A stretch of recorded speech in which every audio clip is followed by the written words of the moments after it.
Bharatiya Janata party के उत्तर मुंबई के गोपाल शेट्टी हमारे साथ एक्सक्लूसिव इंटरव्यू के लिए मौजूद हैं और इसका सीधा प्रसारण आप देख रहे हैं मेट्रो मुंबई पर।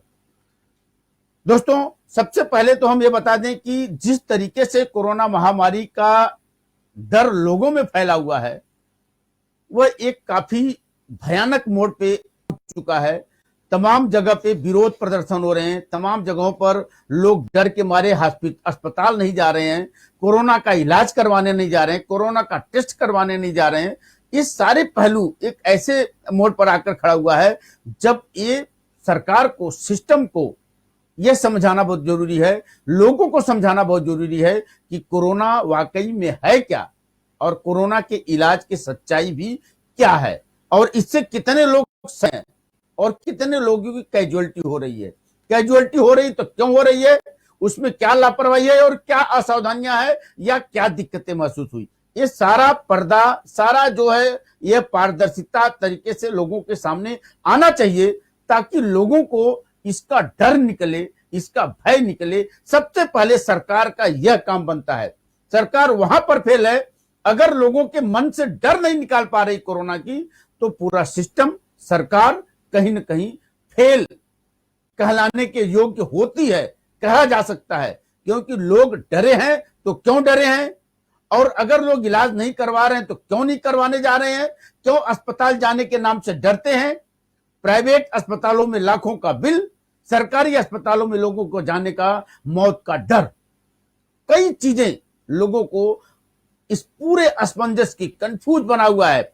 कुछ लोग बोलते हैं कोरोना कुछ है ही नहीं, कुछ लोग बोलते हैं कोरोना बहुत बड़ी महामारी है, कुछ लोग बोलते हैं कोरोना आएगा और आपके अंदर से आसानी से चला भी जाएगा, इसकी दवा नहीं बनी है, फिर भी अस्पतालों में इलाज कोरोना का चलता है और प्रतिदिन लाखों के लाखों का बिल प्राइवेट अस्पतालों में बनता चला आ रहा है। हमारे साथ भारतीय जनता पार्टी के उत्तर मुंबई के सांसद गोपाल शेट्टी जी हैं।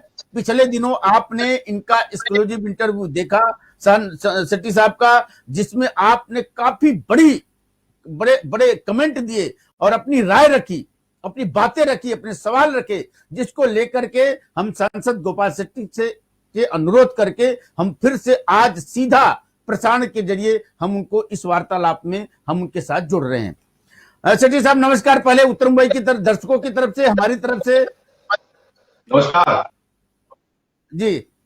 शेट्टी साहब, पहली बात यह है कि मुंबई की बात करें, देश की बात करें और राज्य की बात करें, महाराष्ट्र राज्य में मुंबई में कोरोना वासियों, कोरोना का डर, डायरेक्ट आपके सारे सवाल मैंने कोरोना के बारे में, मैं उसके ऊपर आता हूँ। देश का महाराष्ट्र का आंकड़ा, मुंबई का आंकड़ा, ये रोज लोग सुन रहे हैं, मैं हम अपना समय बिगाड़ेंगे नहीं। मैं एक आधा घंटा आपके साथ में बातचीत करूंगा, उसमें मुझे मुंबई शहर के 10 मुद्दे हैं हॉस्पिटलों के, लेकिन 3 हॉस्पिटल के जगह के बारे में मैं मुंबई शहर के लोगों के साथ में चर्चा करना चाहूंगा। एक तो अपने कोरोना महामारी के बारे में थोड़ी शंका जताई कि ये बीमारी है या नहीं है, कुछ लोग कहते हैं, कुछ लोग कहते नहीं है। देखिए, हम लोग को एक्सपर्ट नहीं है, पूरे दुनिया ने जब इसको मान लिया कि एक बीमारी है तो मुझे लगता है कि हमने भी मान लेना चाहिए। लेकिन हमने मानते समय जो 3, 4, 5 महीने का जो अनुभव आया है, वो अनुभव में से जो हमने सीखा है वो हमने एक दूसरे के साथ में चाहिए, ऐसा मुझे लगता है। मैं मानता हूं कि महामारी है, लेकिन कोरोना जितना गंभीर है उससे ज्यादा गंभीर ये सारे हम मिलकर उसको बनाया है और सामान्य आदमी के मन में भय का वातावरण पैदा किया है।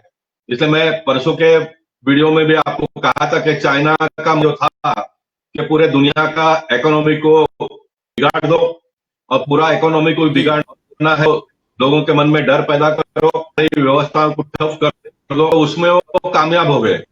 तो मैं आपको ये बताना चाहूंगा, हमारे देश की बात आई तो हमारे देश के प्रधानमंत्री ने तुरंत बिना सोचे समझे, दिखता था, जो समझ में आता था, वो लॉकडाउन कर लिया।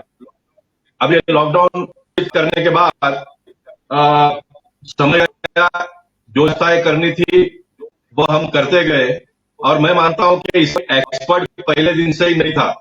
हमको जो जो दिखता गया, जो जो हमारे समझ में आता गया, वो हम सब करते गए। अब की बातें लोग करते हैं, लॉकडाउन जरूरी है क्या नहीं है, लॉकडाउन करना चाहिए नहीं, लॉकडाउन कितना लंबा करना चाहिए था, ये सारी बातें में बहुत सारा होते रहेगा। इसके बारे में इसके बारे में बुक भी लिखे जाएंगे, लेकिन मैं मानता हूं कि हमारे देश के प्रधानमंत्री ने जो समय पर निर्णय लेकर लोगों को इस बड़े महामारी से बचाया, मौतें बहुत कम की, नियंत्रण में लाया उन्होंने। और कोरोना क्या है ये हर घर तक, हर घर के व्यक्ति को पता चले, इस प्रकार की एक व्यवस्था की। पता चलने के बाद में हमने अपने जान बचाने के लिए क्या क्या करना चाहिए, ये सारी बातें लगभग पूरे देश के लोगों को उन्होंने बता दिया। और जब बारे में क्या करना चाहिए, तो मैं प्रधानमंत्री को इसलिए भी धन्यवाद देना चाहूंगा कि उन्होंने सही समय पर लॉकडाउन को, सेंट्रल गवर्नमेंट का जो काम था वो उन्होंने किया, लेकिन अभी स्टेट गवर्नमेंट के लोग कोई आगे बढ़ना नहीं चाहते, एक दूसरे को देखते हैं, ममता दीदी क्या करती है, दूसरे मुख्यमंत्री क्या करते हैं, तीसरे मुख्यमंत्री क्या करते हैं, वो सारे लोगों का देखकर हमारे महाराष्ट्र के मुख्यमंत्री भी चाह रहे हैं। मेरी अपेक्षा थी कि महाराष्ट्र ने छत्रपति महाराज जी को दिया, महाराष्ट्र ने बाला साहब ठाकरे जैसे बड़े को दिए, पूरे देश में हिंदुत्व का, भारतीय जनता पार्टी का जो मुद्दा था उसको उन्होंने अपने हाथ में लेकर लोगों के दिलो दिमाग तक पहुंचाने का काम किया। लेकिन कोरोना महामारी में आपकी जो वर्तमान सरकार है, तीन तिगड़ी काम बिगड़ी, मैं फिर एक बार कहना चाहूंगा, क्योंकि शरद पवार और को तो खेल का मजा, उनको तो ये देखना है कि शिवसेना जितना नीचे डालेगी उतना उनका भला होने वाला है। उनको नाना क्या और निचोड़ना क्या था, सत्ता तो उनके आने नहीं थी, सत्ता भारतीय जनता शिवसेना की आनी थी। इनको तो जैकपॉट लग गया, इनकी लॉटरी लग गई। अब लॉटरी में लगा हुआ पैसा लोग किस तरह इस्तेमाल करते हैं, ये समझाने की आवश्यकता नहीं है। इसलिए शरद पवार और जी और कांग्रेस के लोग शिवसेना का मजा ले रहे हैं, ऐसा मैं चाहूंगा। शिवसेना जितना नीचे जाए उसकी व्यवस्था कर रहे हैं, और ये पीरियड में वो अपने पार्टी को कैसे ग्राउंड गेन करे, ये काम में वो लगे हुए हैं। अब ये शिवसैनिकों को सब पता चलता है, लेकिन शिवसैनिक भी बेचारे लाचार है, वो कुछ बोल नहीं पाते, क्योंकि वन मैन पार्टी है, उनका कोई भारतीय जनता पार्टी जैसा कोई सिस्टम नहीं है। इसलिए शिवसैनिक भी बेचारे लाचार है, सब पता होते बोल नहीं पा रहे, आज की स्थिति है। इसलिए मैं चाहूंगा महाराष्ट्र के सरकार ने तुरंत इसके ऊपर निर्णय करना चाहिए। ये लॉकडाउन कितना सही कितना गलत और इसको कितना चलाने का, इसके बारे में सोचना चाहिए। मुझसे अगर कोई पूछेगा तो मैं कहूंगा कि बहुत जल्दी एक लॉकडाउन को समाप्त करना चाहिए, और हमने आने वाले दिनों में सब लोग कामकाज करें, उसके बारे में सोचना चाहिए। क्योंकि अभी तो टीवी पे मैंने एक महिला का स्टेटमेंट सुना, पुणे का एक हमारी बहन बोल रही थी, बहुत अच्छा बोलते, पॉलिटिकल पार्टी का नेता भी इतना अच्छी तरह से विश्लेषण नहीं कर पाए, इस प्रकार से वो महिला का मैंने पूरा सुना। मैं उनको सम्मान करता हूँ, सैल्यूट करता हूँ, लेकिन मैं चाहूंगा कि महाराष्ट्र में जो लोग राज्य करते हैं कोई ईगो प्रॉब्लम ना है, लेकिन हम एक दूसरे के बात को सुनकर समझकर हमने काम करना चाहिए, उसमें भला है। अब ये कोरोना बीमारी है, मैं कहता हूं कि बीमारी है, ये बीमारी कोरोना 2, 3, 4 जैसे पहले था वैसा था ही, लेकिन चाइना के लोगों ने इसमें ग्रेविटी बहुत बड़ा निर्माण करके डर का वातावरण पैदा कर दिया। गब्बर सिंह तो अभी है ही नहीं, शेवले जाने के बाद में भी गब्बर सिंह नहीं है, लेकिन गब्बर सिंह का नाम लेते ही बच्चे डर जाते हैं, पैसा खाते ही लोग डर जाते हैं, इतना। बाकी उसको आप माइनस करो तो एक बीमारी है, उसका अगर आप उसका इलाज करते हो तो आपकी जान बचती है। ये अभी रिकवरी रेट पे से हमको पता चलता है, छोटे मोटे लोग भी, हम जैसे लोग को धाम शुरू करके 99.5 सक्सेस रेट पे आए हैं। तो दवाइयां अगर सही समय पर लोग लेते हैं तो ये कोरोना बीमारी अच्छी हो सकती है। अब कोई ये सोचेगा कि भाई कोई मरना ही नहीं चाहिए, 80 साल वाला भी नहीं मरना चाहिए, मैं तो चाहता हूं कि नहीं मरना चाहिए। पहले के जमाने में जो 100 साल लोग जिंदा रहते थे, सरकार लोग इस प्रकार की व्यवस्था करे ताकि आज के तारीख में अगर कोई जीता तो बहुत अच्छी बात है, लेकिन ये तो सब एक संसार का नियम है, ये सारा होता ही है। और उसमें से हमने ये देखना चाहिए कि भाई जो यंग पीढ़ी है उसको हमने बचाना चाहिए। तो कोरोना है, कोरोना का दवा करना चाहिए लोगों ने, कोरोना को बहुत लाइटली लेना नहीं चाहिए, लेकिन बहुत चिंता भी नहीं, बहुत डर भी नहीं जाना चाहिए। तो इसमें से आप आसानी से बाहर निकल पाओ, ये मैं आपको कहना चाहूंगा। मैं अभी आपके डायरेक्ट परसों जो मैंने आपसे समय मांगा और आपने मुझे आज समय दिया, इसलिए मैं आपका अभिनंदन करता हूँ, आपको धन्यवाद भी मुंबई से लोगों की तरफ से देना चाहूंगा। बहुत बड़ा खुलासा करने वाले, बताइए। जी मैंने वही बोला था कि मैं पोल खोल करने वाला हूं, तो मुझे बहुत सारे लोगों जी का जी फोन आया कि ये पोल कर लोग ले, इंतजार कर तो रहे हैं। हमको इसमें तो लगी।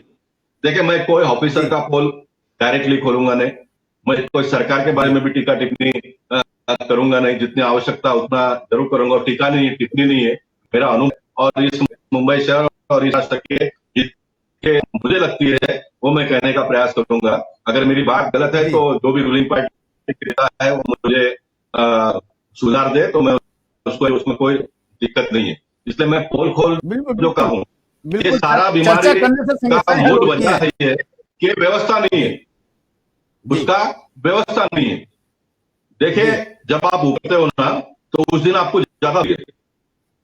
जिस दिन आप उपवास नहीं करते हो, उस दिन पूरा दिन अगर आप जी खाना नहीं खाते हो तो भी आपको कोई फर्क नहीं पड़ता है, लेकिन जिस दिन आप उपवास फर्क करते हो तो आपको ज्यादा भूख लगती है।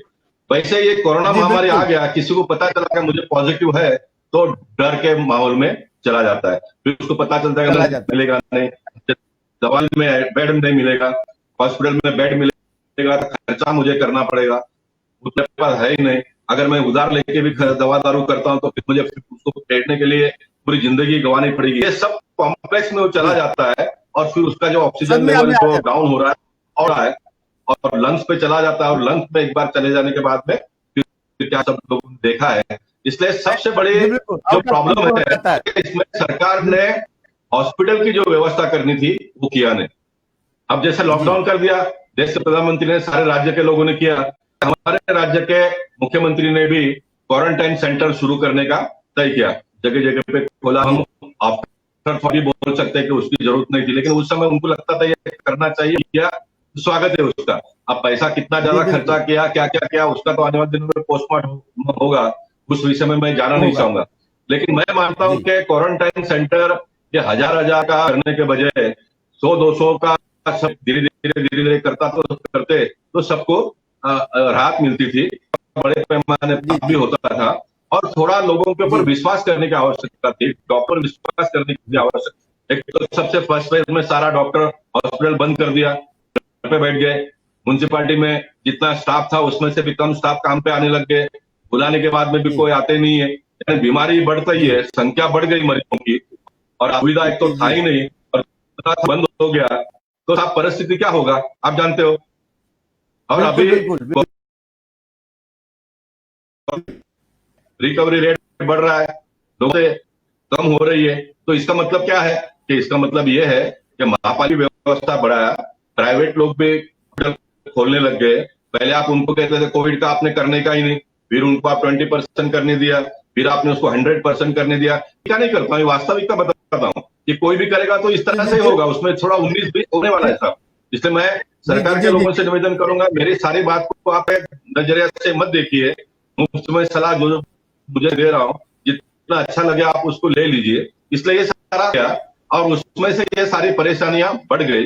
लेकिन इन्हें महापालिका ने जो भी सेंटर है वहां पर पेशेंट जा भी रहे, लोग अच्छे भी हो रहे, अच्छी बात है, इसलिए मैं उनका स्वागत भी जी करता हूँ। लेकिन आने वाले दिनों में भगवान करे, मुझे लगता है म्युनिसिपल कमिश्नर ने 15 तारीख का कहा था और थोड़ा कंट्रोल में आता दिखाई दे रहा है, और ये आने वाले दिनों में और कंट्रोल में आएगा, ये मेरा स्वयं फीलिंग कहता है। लेकिन अगर आने वाले दिनों में जी और व्यवस्था की आवश्यकता पड़ी, तो जैसा हमने पावन धाम का सेंटर खोला, ऐसे हम जैसे पकड़ कर अपने अपने जगह पर अगर खोल देते हैं, जैसे सरकार ने आपको इतना बड़ा रकम दे दिया, आप थोड़ा सेवाभावी जी संस्था के लोगों को पेशेंट के पीछे 1000 रुपये अगर देते हैं, तो मुझे लगता है कि बड़े पैमाने पे डॉक्टर लोग अगर काम करें और इसमें से हम पैमाने पे राहत मिलना प्रारंभ हो। ये मेरा एक छोटा सा सूचना है, सलाह है, ये मैं जी आपको आपके माध्यम से सरकार तक पहुंचाने का प्रयास कर रहा हूं। अब मैं आ रहा हूं दूसरे मुद्दे जी पर, हॉस्पिटल नहीं है, जी अभी नहीं है, क्या जी हम इतने संकट को सामना करते हुए वो परेशानियां हमने देखी और जो हमने झेली, जी क्या उसमें से हम कुछ सीखेंगे क्या, ये मेरा आज का मुद्दा है। अगर हम सीखेंगे, बिल्कुल मैं मानता हूं कि मुंबई बिल्कुल शहर में आज भी हॉस्पिटल रिजर्वेशन के लिए है वो उतना आपने तुरंत चाहिए। चतुर्वेदी जी, मेरा एक जी भाषण है, आपको ढूंढ कर दूंगा उसमें से। जब देश के प्रधानमंत्री ने 50,000 करोड़ 10 करोड़ लोगों को 5-5 लाख का ये आयुष्मान बीमा का दिया, तो मैंने उस समय पे कहा था एक बहुत बड़ा ताकत है। 50 करोड़ रुपया जब हमें आ जाता है तो ये पैसे में से हॉस्पिटल बनेगा, हॉस्पिटल भी बनेगा तो डॉक्टरों को रोजगार मिलेगा, नर्सेस को रोजगार, वार्ड बॉय को रोजगार, बड़े पैमाने पे लोग दवा लेने जाएंगे तो दवा कंपनी बड़े पैमाने पे चलेगा, जिसका मल्टीपल कई लोगों को फायदा मिलेगा।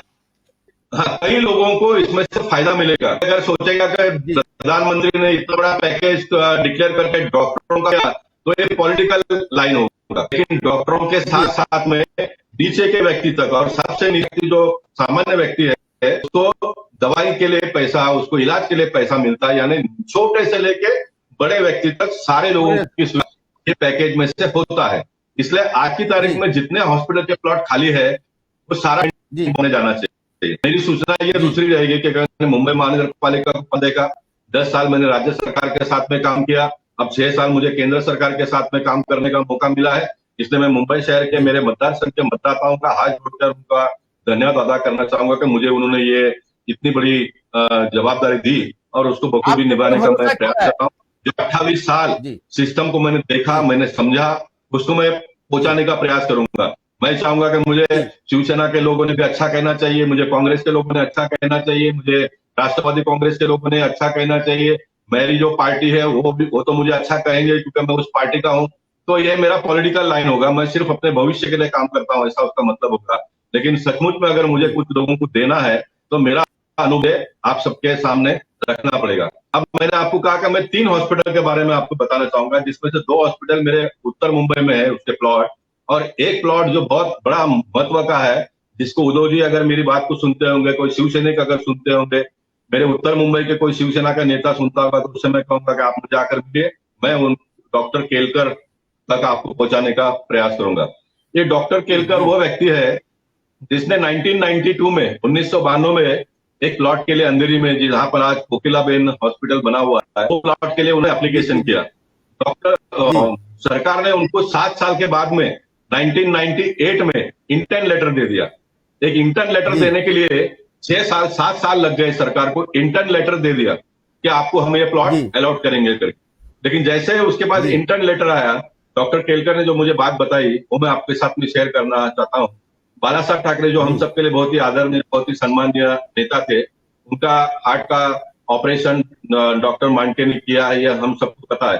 तो डॉक्टर मांडके के ऊपर बाला साहब फिदा हो गए कि आपने इतना अच्छा काम किया, आप इतना अच्छा काम करते हो, कोई बड़ा हॉस्पिटल क्यों नहीं खोलते हो? तो उन्होंने कहा कि साहब मुझे प्लॉट मिलेगा तो मैं खोलने के लिए मेरी तैयारी है। तो बाला साहब ने सरकार को आदेश दिया, उन दिनों में भारतीय जनता पार्टी शिवसेना की सरकार भी जहां तक मेरा स्मरण है थी।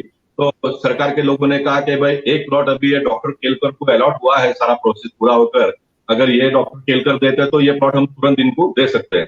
तो बाला साहब ने डॉक्टर केलकर को बुलाकर कहा कि हम आपको दूसरा प्लॉट देंगे, आप ये प्लॉट नीतू मांडके जी को, डॉक्टर को दे दीजिए, तो यहाँ पर काम शुरू हो जाएगा। तो उन्होंने उस बात को मानकर उनको दे दिया और कोकिलाबेन हॉस्पिटल खड़ा हो गया वगैरह वगैरह। फिर डॉक्टर केलकर ने दूसरे प्लॉट के लिए एप्लीकेशन किया, तो साहब 1998-99 से आज 2020 में हम लोग हैं, 2020 में, ये इतना लंबा समय डॉक्टर महाराष्ट्र सरकार के सारे अधिकारियों के पीछे घूमते मैं शॉर्ट में करूंगा, घूमते 5 साल के पहले जब हमारी सरकार आ गई भारतीय जनता पार्टी शिवसेना की, तो किसी ने उनको कहा गोपाल नाथ शेट्टी नाम का एक आदमी है, सबको मिलता है, सबका सुनता है, सबका काम करता है। तो डॉक्टर केलकर मेरे पास आए, उन्होंने मुझे कहा कि आप मुख्यमंत्री जी को एक चिट्ठी लिखिए ताकि मेरे को मदद होकर, मैं अंतिम चरण पर हूं तो मेरा ये काम हो जाएगा। तो मैंने तुरंत चिट्ठी लिखा, और चिट्ठी नहीं लिखा तो मैं 2 बार उनको लेकर मंत्रालय में भी गया, मुख्यमंत्री को भी मैंने बोला, हमारे मुख्यमंत्री इतने उदार दिल देवेंद्र फडणवीस थे, उन्होंने तुरंत उसके पर आदेश दे दिया कि ये काम जल्दी करो करके। लेकिन ऑफिसर नाम के जो मंत्रालय में बैठे हैं यूडी में हमारे, खास करके मैं जरूरत पड़ा तो उनका नाम भी लूंगा, नाम पर नहीं लूंगा। अगर मेरी पार्टी अगर मुझे आदेश देती है कि तीनों सरकार के लोग खुलकर मैदान में आ जाओ, तो मैं वो ऑफिसरों के घर के सामने जाकर सब चिट्ठा खोलने के लिए मेरी तैयारी है। मैं मेरे ऑफिस में बैठकर आपके टीवी के सामने बैठ कोई भी बोल सकेगा, मेरी वहां तक की तैयारी है। तो ये सारे लोगों ने वो चिट्ठा नहीं गए 5 साल में। डॉक्टर केलकर हाईकोर्ट में गए, हाईकोर्ट में जीते, उसके बाद में भी इन्होंने किया नहीं। डॉक्टर केलकर सुप्रीम कोर्ट में गए, और आपकी जानकारी के लिए डॉक्टर केलकर का ये हाईकोर्ट का ऑर्डर है, मैं ऑन रिकॉर्ड सारे पेपर के साथ में बात करता हूँ, और ये सुप्रीम कोर्ट का ऑर्डर है डॉक्टर केलकर का। सुप्रीम कोर्ट ने कहा कि भाई इस आदमी को आपने बहुत परेशान किया है, इनको जल्दी ये प्लॉट अलॉटमेंट करके पूरा करो। ये सुप्रीम कोर्ट का ऑर्डर आने के बाद यूडी के ऑफिसर ने फिर वापस फाइल रिमार रिपोर्ट के लिए वापस नीचे भेजा है। अब ये वापस नीचे से ऊपर ये कितना दिन चलेगा ये मुझे पता नहीं, इसलिए मैं के माध्यम से मैं अपने आप को बड़ा बनाने के लिए बात नहीं बता रहा हूं। तो इस मुंबई शहर के लिए लोगों के लिए एक हॉस्पिटल मिले, इसलिए मैं बताता हूं। मुझे शंका इस बात का भी है, ये प्लॉट एकदम कोकिलाबेन का जो हॉस्पिटल है उसको लग कर ये 28 साल से प्लॉट खाली पड़ा है वहां पर। अभी बड़े बड़े झाड़ हो गए, अभी वो झाड़ का परमिशन प्लॉट अलॉटमेंट होने के बाद में भी बरसों लगाएंगे, फिर प्लान पास करने के लिए बरसों लगेगा, फिर हॉस्पिटल बाजू बाजू में होने से चाहेगा कहीं मेरे बाजू में आना नहीं चाहिए, इसलिए नया कोई ना कोई झमेला खड़ा करके ये डॉक्टर केलकर आज 80 साल के हो गए हैं। एक मराठी आदमी मतलब इस मुंबई शहर उनके इस जीवन में पता नहीं उनका अस्पताल बन पाएगा कि नहीं। मैं वही बता रहा हूं कि इनका उम्र अभी 80 साल का हो गया है, इसलिए मुझे शंका है। तो सरकार नाम की जो चीज है, मेरी आवाज को अगर सुनते हैं तो ये डॉक्टर केलकर साहब को बुलाकर तुरंत मुख्यमंत्री जी ने सारे ऑफिसरों को बुलाकर एक टेबल पर, आपको अगर सपोर्ट चाहिए तो विपक्ष के नेता को भी बुलाइए ताकि कोई बातचीत उसमें आगे निकले। सबका एक टेबल पर बैठ के निर्णय करेंगे तो सब एक दिन में होता है। और आर्किटेक्ट का प्लान बनाओ, तब करो, डाल दो, 1 महीने में काम शुरू हो सकता है। मेरा इतने लंबे समय का ये नॉलेज कहता है 1 महीने में हॉस्पिटल का काम हम शुरू कर सकते हैं, इतनी बड़ी ताकत इसमें है। नंबर 1 हो गया। अब मैं मुद्दा नंबर 2, उत्तर मुंबई का जो कोरा केंद्र का एक प्लॉट के बारे में मैंने आवाज उठाई थी बीच में, वहां पर आता हूं। ये मेरे मतदार संघ है, ये मेरा जब मैं लोक विधानसभा का चुनाव जहां से लड़ा वहां पर है। ये मैंने 1992 में पहला नगर सेवक जिस वार्ड से बना था वो वहां पर है ये प्लॉट, जहां पर कोरा केंद्र के कब्जे में है वो प्लॉट। और ये कोरा केंद्र के बारे में मैं बचपन से ही सुनता था कि ये कोरा केंद्र गवर्नमेंट का ट्रस्ट है और गवर्नमेंट को ये सारा जगह देखभाल करने के लिए दिया है। आजादी के बाद गांधी जी के नाम से पूरा ग्राम उद्योग कॉटेज इंडस्ट्री वहां पर चलता था, अगरबत्ती बनता था, साबु बनता था, मटकी बनता था, कपड़े के माध्यम से वहां पर बहुत सारे कॉटेज इंडस्ट्री वहां पर चलता था। तो ये गवर्नमेंट का है, ऐसा ही एक सबका। लेकिन गवर्नमेंट के माध्यम से हॉस्पिटल जल्दी नहीं बनेगा ये मुझे पहले से पता था। तो मैं कोरा केंद्र के ट्रस्टी को जो वेरीफाई करके इन दिनों में कोलाबा कहाँ रहते हो उनको जाकर मैंने मिला। मैं मेरे पास किसी को मैं लोगों के पास जाता हूँ, ये मेरा बचपन से एक स्वभाव है, क्योंकि मैं बहुत छोटा आदमी हूँ, पद से बड़ा हूँ लेकिन स्वभाव से आज भी मैं छोटा हूँ। मैंने उनको जाकर कहा कि मैं सारा आपको मदद करने को तैयार, आप ये हॉस्पिटल का काम जल्दी शुरू करो। और ये मैं एमपी के लिए जब खड़ा था तो मैंने पब्लिक को कहा था कि मैं एक मल्टी सुपर स्पेशलिटी हॉस्पिटल उत्तर मुंबई में बनाऊंगा, और ये था इसका पहला बैकग्राउंड का रिजर्वेशन था, तो उसको मैंने डीपी में रिजर्वेशन चेंज करने को डाला। जीत कर आते ही 5 साल डीपी फाइनल हो गए, बार में लगा, ये सबको मालूम है, मैं बहुत डिटेल में जाना नहीं चाहूंगा। लेकिन डीपी में फाइनल होने के बाद में मैं फिर वापस कोरा केंद्र के ट्रस्टियों को मिला, लेकिन देखा कि ये बहुत नजदीक आ नहीं रहे। तो फिर मैंने महाराष्ट्र गवर्नमेंट को वापस एक चिट्ठी लिखकर कहा कि भाई ये बनाते नहीं तो आपने ये प्लॉट वापस देकर गवर्नमेंट ने ये हॉस्पिटल आइए, ये मैंने चिट्ठी लिखी। फिर प्रताप दरेकर जी ने उनको सारा मैंने पेपर दिया, अपने 7-8 साल का जो भी मैंने कॉरेस्पॉन्डेंस किया था। और वैसा कि विधानसभा में कोई विधान परिषद में आवाज उठाई, फिर कलेक्टर ने उसको नोटिस दिया। नोटिस देने के बाद में ये इन दिनों पे जो ट्रस्टी है गणेश नायडू, जो मेरे मित्र भी, हम बचपन से ही पड़े हुए हैं, अरे मैं अलग पार्टी में, वो अलग पार्टी में, तो सबका होता ही है। तो वो मुझे आकर मिले कि साहब ये आप गलत समझते हो कि ये प्लॉट कोई गवर्नमेंट का नहीं है, ये ब्रिटिश के समय पर ये ट्रस्ट ने परचेस करके लिया था प्लॉट, और सनद पर इनका नाम है। सनद यानी एक जमीन का जो भी इनको है, सनद पे नाम होना यानी तो उनका खुद का जमीन ऐसा माना जाता है। तो मैंने देखा, तो मेरा भी इतना लंबा अनुभव है तो मुझे भी बात में दम लगा। तो मैंने कहा कि मैं बहुत अच्छा हूँ, सच्चा हूँ करके मैंने कंप्लेंट करके गपचूप बैठ गया तो मैं पब्लिक का नुकसान करता हूँ। मैंने कहा कि मुझे एक कदम पीछे आना पड़ा तो कोई बिगड़ता नहीं है, मैं सच्चा हूँ, मेरा भगवान मुझे जानता है, मुझे और किसी के सर्टिफिकेट नहीं है। मैं कलेक्टर साहब को बोरीकर जी नाम लेकर बताता हूँ, उनको जाकर मिला और उनको सारी बातें मैंने बताई। क्योंकि बिटवीन द लाइन ये है कि आप एक बार कंप्लेंट करते हो और फिर वापस पीछे आते हो तो ऐसा लगता है ये लोग ने सेटलमेंट कर लिया क्या। मैंने उनको ये भाषा में कहा कि मैं ऐसा कोई काम नहीं करता हूँ, मेरे मतदार संघ के लोग मुझे जानते हैं और परमात्मा मुझे मैं क्या हूँ करके। मैंने कहा आज भी मैं, अगर ये सरकार का प्लॉट है तो आप तुरंत ले लीजिए, सरकार का नहीं तो छोड़ दीजिए, ताकि ये लोग प्राइवेटली जल्दी बन जाएगा। मेरी अपेक्षा यही थी कि प्राइवेटली अगर कोई बनाता तो ये जल्दी हॉस्पिटल बनाएगा, नहीं तो गवर्नमेंट का तो टेंडर ये वो झमेले में 20 साल निकल जाते हैं, होता नहीं। प्राइवेट करेंगे तो 2 साल में हॉस्पिटल हम खड़ा कर सकते हैं। तो मैंने कहा कि ये करके पूरा कर दो। तो ये कलेक्टर साहब को पता नहीं मेरे इंटेग्रिटी पे शायद डाउट आया होगा, तो उन्होंने सरकार को चिट्ठी लिखी, और सरकार उन दिनों में सरकार ना एक ही थी ना जो पीरियड था, आपको पता है सरकार बनी नहीं थी। बीजेपी लगता था कि हमारा बनेगा, शिवसेना और बाकी 2 पार्टी के लोगों उनका लगेगा, लेकिन बीच का बफर जोन में हम थे। तो कलेक्टर साहब ने लिखा, मंत्रालय में जो फाइल पड़ा था तो मंत्रालय से फाइल आ गया, और एक दिन में इन्होंने महाराष्ट्र सरकार का उस पर नाम चढ़ा दिया। अब जैसे ही महाराष्ट्र सरकार का नाम चढ़ा दिया, ट्रस्ट के लोग कोर्ट में गए और कोर्ट ने सारा पेपर देखकर अभी स्टे दे दिया। अब ये स्टे पड़ा है, अब इसके पीछे कोई पड़ा नहीं होगा तो हो रहा कि कुछ बिगड़ता नहीं, तो अपना जमीन अपने पास रखकर बैठे। सरकार आ जाता है तो कल दूसरे जगह पे जाता है। जनप्रतिनिधि जो होता है वो परमानेंट होता है अपना इलाका का। तो मैं भी पीछे पड़ा हूँ। ये कोरोना महामारी का लाभ लेकर मैं सरकार तक मेरी आवाज फिर एक बार पहुंचाने का प्रयास करता हूँ कि आप इसको तुरंत इसका निपटारा करके ये ट्रस्ट के लोग हॉस्पिटल बनाए वो देखे। ट्रस्ट की बात इसलिए करता हूँ कि सरकार वापस देने के बाद ये वो बजट प्रोविजन, प्लानिंग, डिजाइन इसमें बच जाएंगे। हॉस्पिटल बनने के बाद फिर मशीन परचेज करने का, फिर लोगों का भर्ती करने का, वर्षों निकल जाते हैं, कुछ होता नहीं है, लोगों की आती है। इसलिए प्राइवेट ट्रस्ट के नाम पे मैं कहता हूं कि ट्रस्ट में आने वाले दिनों में गवर्नमेंट ने और म्युनिसिपैलिटी के लोगों ने अपना एक आदमी रखने का, आप रखिए ना। बिल्कुल सही ढंग से काम ट्रस्ट के लोग करेंगे, वो देखो उनका पगार भी वो ट्रस्ट से आप दिला दो, कुछ बिगड़ता नहीं है। ट्रस्ट से आप दिला दो। आपको अगर काम ही करना है, आपको सुविधाएं देना, तो मैं आपको लाइन बताता हूँ।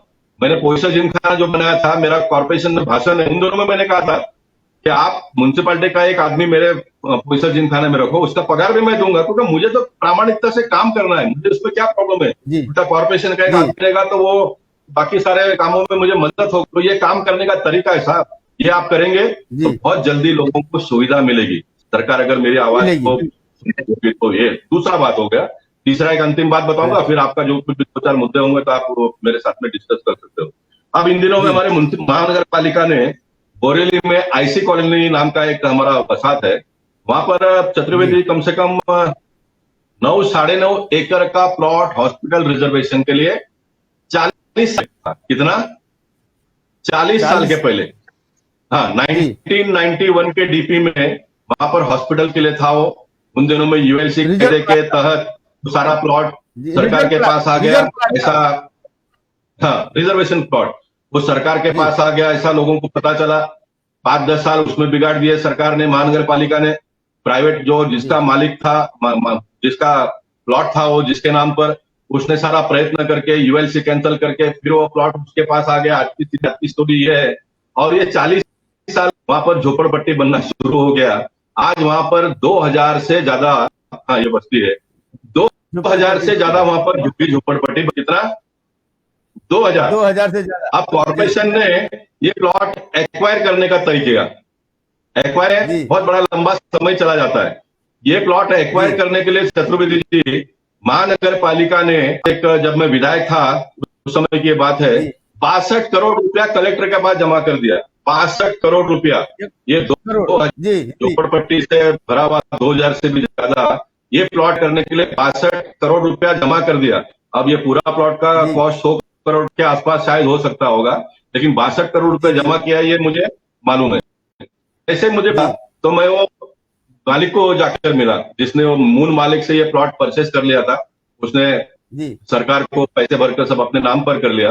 मैंने कहा कि साहब ये कॉर्पोरेशन ले लेगी तो 10 साल तो एक्वायर करने में लगेगा, उसके बाद में 10 साल ये सारे झोपड़पट्टी को निकालने के लगेगा, 20-30 साल तो लोगों को सुविधा नहीं मिलेगी। आप स्वयं क्यों नहीं करते हो? ये आपके पास ये प्लॉट है, आप ये स्वयं क्यों नहीं करते हो? तो मैं आपको रिकॉर्ड पर कहता हूं, उसमें मेरी चिट्ठी भी है। उसने मुझे कहा कि आप कमिश्नर को कहो कि छोड़ दो, तो मैं 2000 लोगों को सरकार के नियम के हिसाब से घर भी बना के देता हूं, और बाकी प्लॉट बचेगा उसमें मैं बिल्डिंग ना बनाते हुए मेरे माता पिता जी के नाम पर मैं हॉस्पिटल बनाऊंगा अपने पैसे से। ये प्रपोजल उसने कहा, तो मुझे बहुत अच्छा लगा। मैंने तुरंत लेटर दे दिया। मैं कमिश्नर को उन दिनों में जाकर मिला, मैंने कहा कि ये आप करो करके, लेकिन वो भी बात वहां ही रह गई। फिर मैं समझ गया, मेरा आना जाना कम हो गया।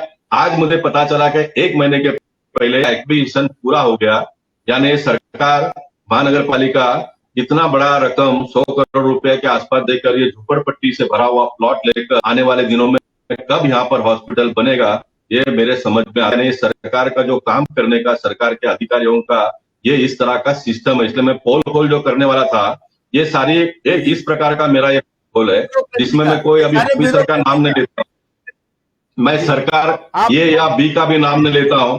सरकार नाम की जो चीज है जिसको अधिकारी ज्यादा चलाते हैं और ये जो मंत्री होते हैं वो कम चलाते हैं, अधिकारी कम ज्यादा चलाते हैं, इसके लिए लोग हैरान परेशान है।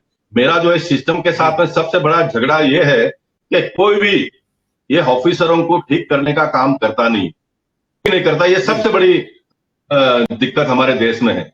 ऑफिसर यानी का मालिक वही है, वो जैसा चाहे वैसा वो काम करता है, लेकिन उसको ठीक ठाक करने का कोई काम करते नहीं है। कभी कभी कोर्ट के, मैं सम्मान के साथ में कहना चाहूंगा, कोर्ट से भी कभी कभी विधायक हो, नगर सेवक हो, सांसद हो, मंत्री हो, मुख्यमंत्री हो, प्रधानमंत्री तक के लोगों के ऊपर टीका टिप्पणी होती है, उनके कार्यशैली के ऊपर बातें की जाती है, पेपर में छपकर आता है। लेकिन ये जो सब सिस्टम को बिगाड़ने वाले लोग हैं, 4 लोगों को घर पे बिठाने का काम करता नहीं है। जब तक ये इन सारे लोगों को ठीक नहीं करते हैं, और उसके लिए मैं कहूंगा कि हमारे जो चुने हुए जनप्रतिनिधि है उन्होंने खुलकर आना चाहिए पब्लिक इंटरेस्ट में। अगर आप सही हो, आप सच्चे हो, तो आपका क्या बिगाड़ने वाले। मैंने 28 साल इस सिस्टम में काम किया है। कोई माइकालाल हो, उसको मैं चैलेंज देता हूं कि वो आए, सरकार के अधिकारियों को भी, और ये उत्तर मुंबई मतदार संघ में जिस प्रकार से मैंने काम किया, कोई आए कि मेरे हाथ में एक भी काला दाग दिखा दे। साहब, जब मैं इतना स्वच्छ हूं अपने आप में, तो मैं क्यों किससे डरूं। मैं लोगों का भला करने के लिए काम करता हूं।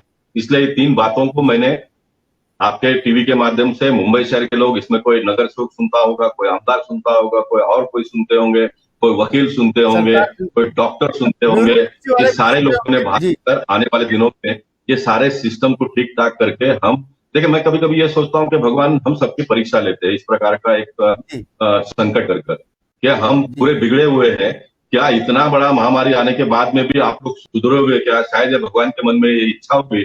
ये 4 महीने में जो लोगों को तड़पता हुआ देखकर, लोगों की जान जाते हुए देखकर, लोग जिस तरह से हैरान परेशान हुए हैं, ये सारा देखकर भी मैं मानता हूं कि लॉकडाउन को तुरंत खोलकर ये सारे काम के पीछे सारे लोगों ने लगने की आवश्यकता है। और मुंबई शहर में सबसे ज्यादा हमको आने वाले दिनों में हॉस्पिटल के ऊपर ध्यान देने की आवश्यकता है। हॉस्पिटल से रोजगार भी पैदा होगा साहब, हॉस्पिटल से रोजगार भी पैदा होगा। इसमें बहुत बड़ी ताकत है। और लोगों की जान माल का रक्षा करना, ये तो सबसे बड़ा काम है।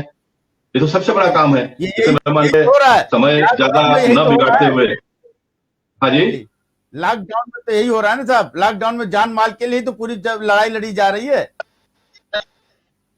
जी हाँ, लॉकडाउन में किस तरह से सरकार घोषणा करते है कि प्राइवेट हॉस्पिटल ज्यादा पैसा न ले, लेकिन ज्यादा पैसा लेने के बाद में आज हमारी स्थिति है। इसे मैं कोई उनका टीका नहीं करना चाहूंगा। जो चालू है उसको भी बंद तो हम नहीं कर सकते हैं। सरकार क्या करेगी? कोई समझो हॉस्पिटल ने चार्ज ज्यादा ले लिया तो उसको आप बंद कर सकते हो, उसके ऊपर आप एक्शन ले लोगे। लेकिन एक्शन अगर अभी ये समय पे लेते हैं तो जो चालू है हो जाएगा। एक्शन कब लिया जाता है? जब आपके पास पर्याप्त सुविधा है। 300 पेशेंट हो जाते हैं, 500 अगर बेड है तो 200 बेड को हम बंद हुआ तो भी कुछ बिगड़ता नहीं है।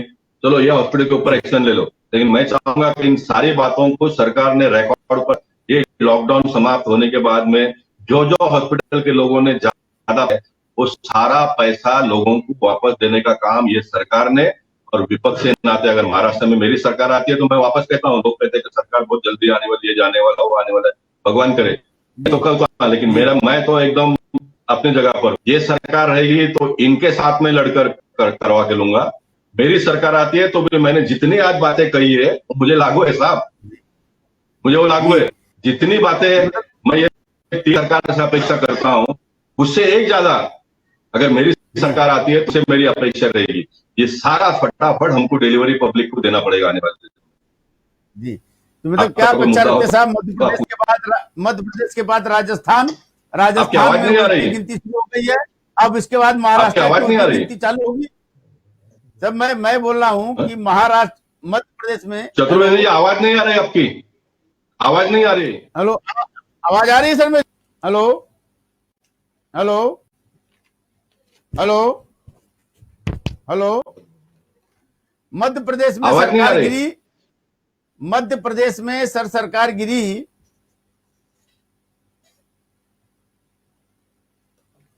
मध्य प्रदेश में सर, मध्य प्रदेश में सरकार आपने, आवाज नहीं आ रही। सोनू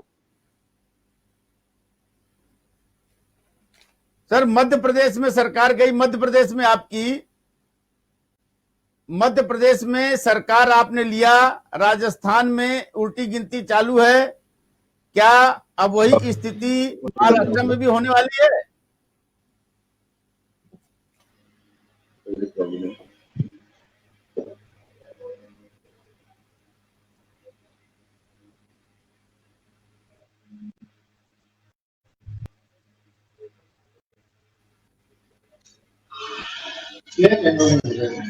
मेट्रो हेलो कैसे करो सर, भाई, इसको चेंज कर दो, अपन दूसरा बोलो बोलो, फिर से ज्वाइन करो, बोलो फिर से ज्वाइन करो, फिर से।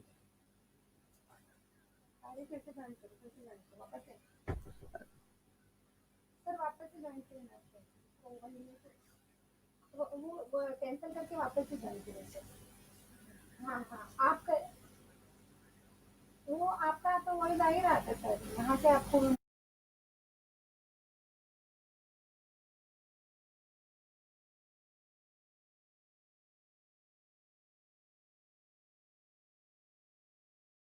की प्रॉब्लम, विराम, फिर हम जल्दी वापस लौटेंगे।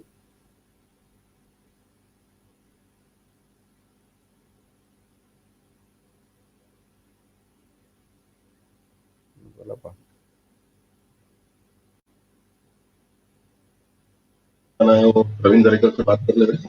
हेलो